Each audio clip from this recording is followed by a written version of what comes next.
All right, here inside the Mayweather Boxing Club with Dewey Cooper and I believe a newbie to the MMA world here, John Alessio. First time doing MMA with this guy? Yeah, first time. Right for you, right? Turning amateur here real soon. All right, I just get John Alessio, over 50 MMA fights. Guy that's been around the game for a long time. Dewey, how did you guys end up together? I guess luck. we're both old men, still young enough to compete, and so it was only meant to be. He trains with Robert Fawless. Him and I are partners on a few other fighters, so it only made sense. He needed a striking coach at this point who specializes in boxing. He made that very clear to me, so you know, I was a pretty good choice. Dewey, this might be the first guy you ever worked with that has probably as much experience as you, or at least close to it. Probably. I think I was fighting a little bit before him, but you ain't lying. He's definitely the guy who has as much experience as me, a lot of a high fight IQ, and I'm really excited that he would trust me to help him out.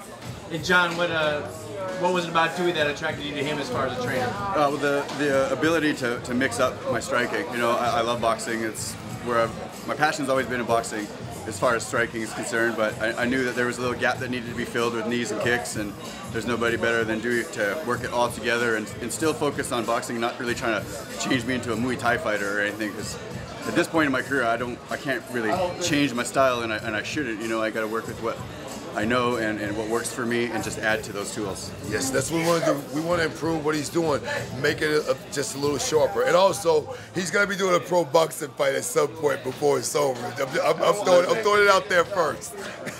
I've been talking about it for a long time, but now's the time to do it, you know. I mean, I'm getting at that age where it's now or never, and now that I can get in here with Dewey and be at a world-class boxing gym as well and probably get some amazing work in, this is the chance.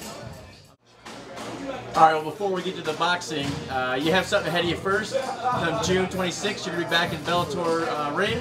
Tell us about that fight, who you're facing, and what you're looking to accomplish there. Yeah, this is going to be an amazing fight for the fans. David Rickels, he's a game opponent. He brings it on his feet, so I think it works well for me. He comes really aggressive. I'm more of a counter fighter. I like to use technique, so it'll be a perfect matchup, and the fans are going to win in this fight because it's a fight of the night type matchup. June 26th, live on Spike TV, Mulvane, Kansas, at the Kansas Star Arena, and yeah, Bellator 139. And you've been around for a while. What do you still want to do in MMA, and what are your goals and aspirations at this point? You've done just about everything there is to do. Yeah, you're right. I've done just about everything. Now I'm fighting because I love it now. Before it was just because I had to do it because I needed that next paycheck. This is my living for so long.